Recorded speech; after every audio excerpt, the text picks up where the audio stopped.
نحمده ونصلي على رسوله الكريم أما بعد فأعوذ بالله من الشيطان الرجيم بسم الله الرحمن الرحيم إنا أنزلناه في ليلة القدر وما أدراك ما ليلة القدر ليلة القدر خير من 1000 شهر وقال عز من قائل في مقام آخر شهر رمضان الذي أنزل فيه القرآن هدى للناس وبينات من الهدى والفرقان فمن شهد منكم الشهر فليصم ومن كان مريضا أو على سفر فعدة من أيام أخر يريد الله بكم اليسر ولا يريد بكم العسر. حضرات کرام، اللہ تبارک و تعالی کا بڑا شکر اور احسان ہے کہ اس نے اپنا کلام عظیم اپنے بے شمار بندوں کے دل میں سما دیا ہے، ان کی حفاظت میں دے دیا ہے، جو اس کی تلاوت بھی کرتے ہیں، سیکھتے اور سکھاتے بھی ہیں. حضور نبی اکرم صلی اللہ علیہ وسلم نے ارشاد فرمایا خیرکم من تعلم القرآن وعلمہ، تم میں سب سے بہتر لوگ وہ ہیں جو قرآن سیکھتے ہیں اور دوسروں کو سکھاتے ہیں. یہ قرآن عظیم اللہ کا کلام ہے اور اللہ تبارک و تعالی نے اپنا یہ کلام عظیم اس دنیا میں نازل فرمایا اور نازل فرما کر اس کی حفاظت کی ذمہ داری بھی خود لے لی.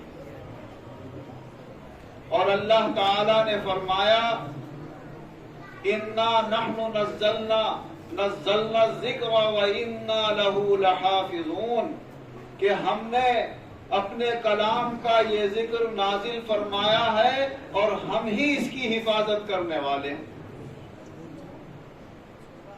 دنیا کے بے شمار ایسے لوگوں نے جو اسلام سے اپنے دلوں میں بغض اور دشمنی رکھتے ہیں، اللہ کے کلام کو ختم کرنے کی کوششیں کرتے ہیں، طرح طرح سے انہوں نے ترکیبیں آزمائی، مگر آج تک کوئی کامیاب نہ ہو سکا.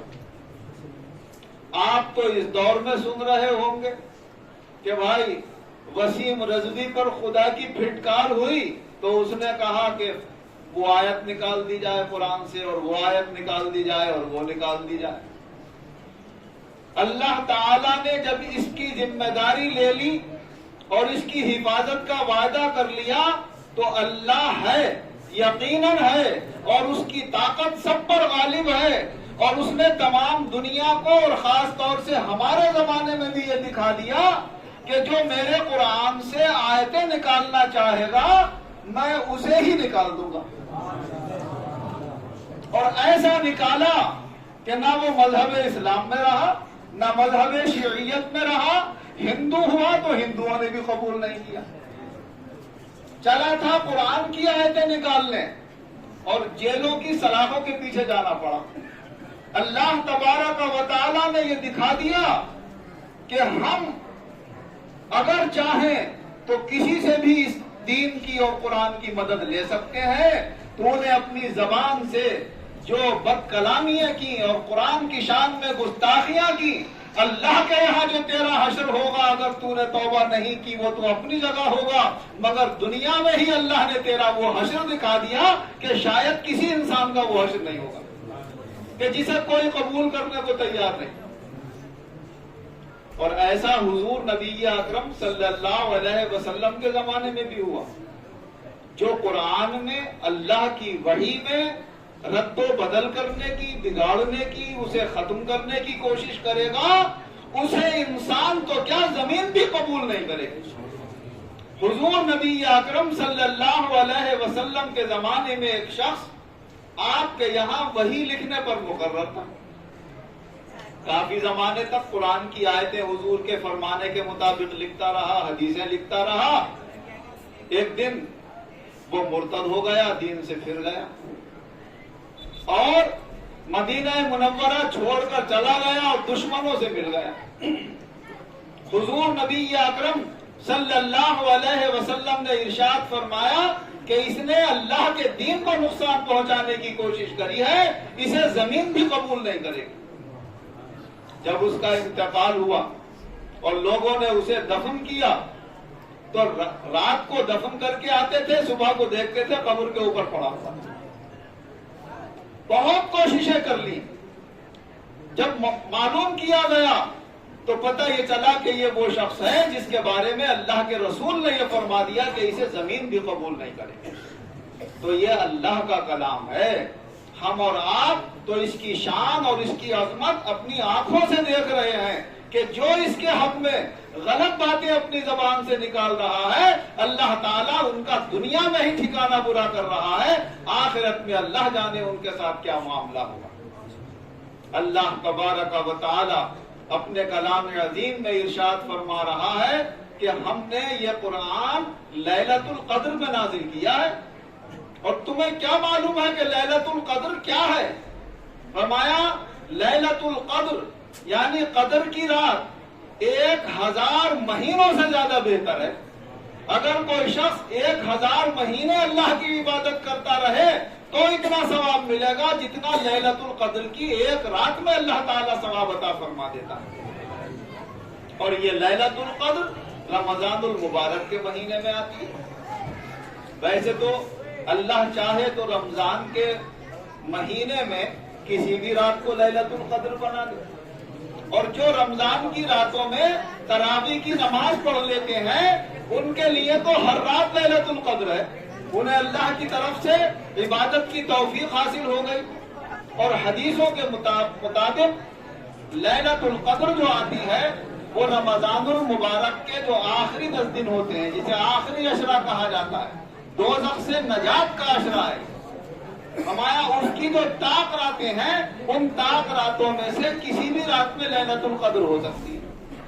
طاق رات جو کہلاتی ہے، جیسے کہ 20واں روزہ گزر کر جو رات آئے گی وہ 21ویں رات آئے گی تو اسے طاق رات کہیں. ایسے ہی 22واں روزہ گزر کر جو 23ویں رات آئے گی اسے طاق رات کہا جائے گا. 24واں روزہ گزر کر جو 25ویں شب آ جائے گی اسے طاق رات کہا جائے گا. 26واں روزہ گزر کر جو 27ویں شب آئے گی اسے بھی طاق رات کہا جائے گا. 28واں روزہ گزر کر جو 29ویں شب آئے گی اسے بھی طاق رات کہا جائے گا. تو ان 20ویں روزے کے بعد جو بھی راتیں آئیں گی ان کوئی بھی طاق رات میں اللہ تعالیٰ اپنا کرم فرماتا ہے تو اس رات کو لیلۃ القدر بنا دیتا ہے.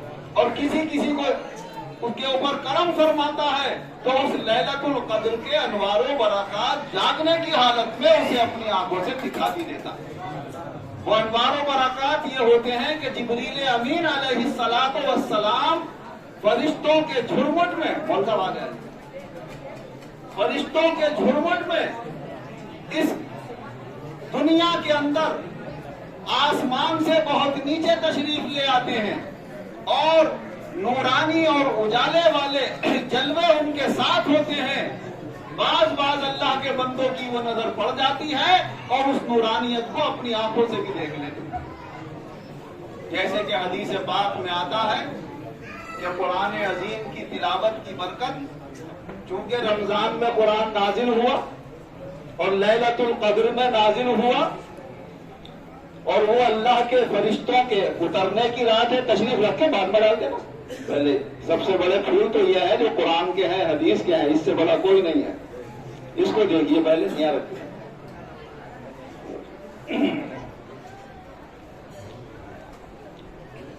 تو حضور صلی اللہ علیہ وسلم کے ایک صحابی اپنے گھر میں رات کو قرآن پاک پڑھ رہے تھے. ان کا بیٹا قریب میں لیٹا ہوا تھا، گھوڑا بندھا ہوا تھا. جب وہ قرآن کی تلاوت کرتے تھے تو گھوڑا ان کا کودنا شروع کر دیا کرتا تھا. وہ اس خوف سے کہ کہیں بیٹے کو تکلیف نہ پہنچ جائے گھوڑے کی ٹانگ وانگ سے تلاوت روک دیا کرتے تھے. وہ روکتے تھے تلاوت تو گھوڑا رک جایا کرتا تھا. تلاوت شروع کرتے تھے گھوڑا کودنا شروع کر دیا کرتا تھا. تو انہوں نے سوچا کہ شاید بہتر یہی ہوگا کہ اس وقت تلاوت نہ کی جائے. وہ وہاں سے اٹھ کے جیسے باہر نکلے تو ان کی نظر جب آسمان کی طرف پڑی تو دیکھا کہ قندیلیں اور چراغ جیسے جلتے ہوئے اوپر کو جا رہے. انہوں نے یہ منظر دیکھا اور صبح کو حضور نبی اکرم صلی اللہ علیہ وسلم کے سامنے ذکر کیا تو حضور صلی اللہ علیہ وسلم نے ارشاد فرمایا کہ تمہاری تلاوت اللہ کے فرشتوں کو بڑی پسند آ رہی تھی, وہ سننے کے لیے آ رہے تھے. اور جب وہ نیچے آتے تھے تو تمہارا گھوڑا بدکتا تھا ان روشنیوں کو اور اجالے کو دیکھ کے جو اللہ نے تمہیں بھی دکھا دی. اور فرمایا اگر تم اسی طرح تلاوت کرتے رہتے تو وہ فرشتے زمین پر اتر آتے اور تمہاری قرأت سننے میں ایسے منہمک ہو جاتے کہ جو لوگ صبح کو اٹھ کے اپنے گھروں سے نمازوں کے لیے جاتے انہیں بھی فرشتوں کا دیدار ہو جاتا. تو اللہ کے فرشتے اترتے ہیں اس تلاوت کو سننے کے لیے. یہ اللہ کا کلام وہ ہے, بڑے خوش نصیب ہیں جنہیں اللہ تبارک و تعالیٰ قرآن پاک پڑھنے اور سننے کی توفیق عطا فرما دیتا ہے. پڑھنے میں تو اللہ تعالیٰ ایک حرف میں 10 نیکی عطا فرماتا ہی ہے, لیکن جتنا ثواب اللہ تعالیٰ پڑھنے والے کو عطا فرماتا ہے اتنا ہی سننے والے کو بھی عطا فرماتا ہے.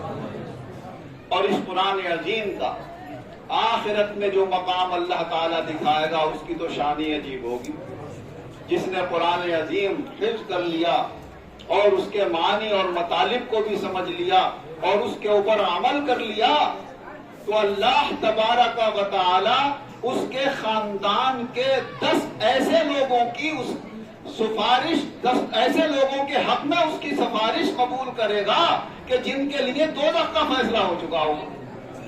دوزخیوں کی لائن میں لگے ہوں گے اور ہوں گے اس حافظ اور عالم باعمل کے قریبی خاندان والے, رشتہ دار والے, گھر والے. تو وہ اللہ تعالیٰ سے کہے گا اے پروردگار عالم تو نے اپنے کلام عظیم کی برکت سے میرے اوپر تو کرم فرما دیا مگر یہ میرے خاندان کے لوگ دوزخ کی طرف جا رہے ہیں. تو اللہ تعالیٰ فرمائے گا ان میں سے جن کو تم پسند کرو 10 لوگوں کو نکال لو اور اپنے ساتھ جنت میں لے جاؤ. تو کہاں پر اس کی شان دیکھنے کو ملے گی؟ یہاں تو آج آپ دیکھ ہی رہے کہ حافظوں کی جو شان ہے الحمدللہ مالی اعتبار سے چاہے ہو یا نہ ہو لیکن مسلح پہ سب سے آگے ہی کھڑے ہوتے.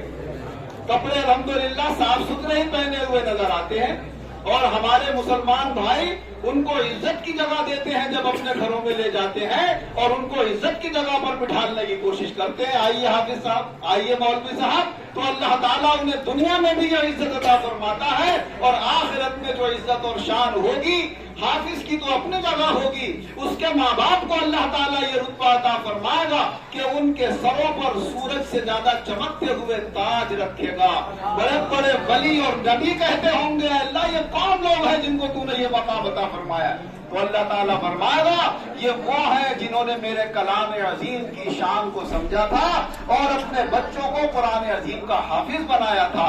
تو ان کا مرتبہ اور شان یہ ہوگا جو اپنے بچوں کو قرآن عظیم پڑھائیں گے. اور حافظ قرآن اگر اللہ اس کے اوپر کرم فرمائے اور اس کی نیک نیت رہے ہمیشہ تو اس کی شان یہ ہوگی کہ اللہ تعالیٰ فرمائے گا تو ایک آیت پڑھے گا تیرا ایک رتبہ بلند ہو جائے گا. کتنی آیتیں ہیں قرآن پاک کی, وہ آیتیں پڑھتا چلا جائے گا اور مراتب بلند ہوتے چلے جائیں گے. اللہ تعالیٰ فرمائے گا تیرا مرتبہ قرآن عظیم کی جہاں آخری آیت ہوگی وہاں پر تیرا مرتبہ اور مقام ہوگا. یہ ساری باتیں وہ ہیں جو ہمارے رسول حضور احمد مجتبی حضرت محمد مصطفیٰ صلی اللہ علیہ وسلم نے بیان فرمائی. ہمیں اور آپ کو چاہیے کہ ایسے علماء کی تقریریں, آج موبائلوں میں بڑے بڑے اچھے علماء کی تقریریں آ رہی ہیں, جیسے پیر اجمل رضا قادری صاحب ہیں, بڑی عمدہ تقریر کرتے ہیں. علامہ طاہر القادری صاحب ہیں. تو پہلے اپنے یہاں کے کسی عالم سے پوچھ لیا کریں کہ صاحب موبائل میں ہمیں کون سے عالم کی تقریر سننا چاہیے, کیونکہ بہت سارے گمراہ کرنے والے بھی اس کے اندر بیان کر رہے ہیں مگر بہت سے ایسے علماء بھی ہیں جو الحمدللہ صحیح راستہ امت کو دکھا رہے ہیں. اور کوئی قرآن کی فضیلت بیان کر رہا ہے, کوئی صحابہ کی فضیلت بیان کر رہا ہے. اگر برائیوں کے معاملے میں اس کے اندر منہمک ہونے سے بہتر یہ ہے کہ کچھ نہ کچھ اپنی دین کی معلومات حاصل کرو. دنیا نے تو یہ آلہ مسلمانوں کو بگاڑنے کے لیے بنایا ہے، مگر تم ہمت دکھاؤ کہ تم نے جس چیز کو بگاڑ کے لیے بنایا ہم اسے سدھار کے لیے استعمال کریں گے۔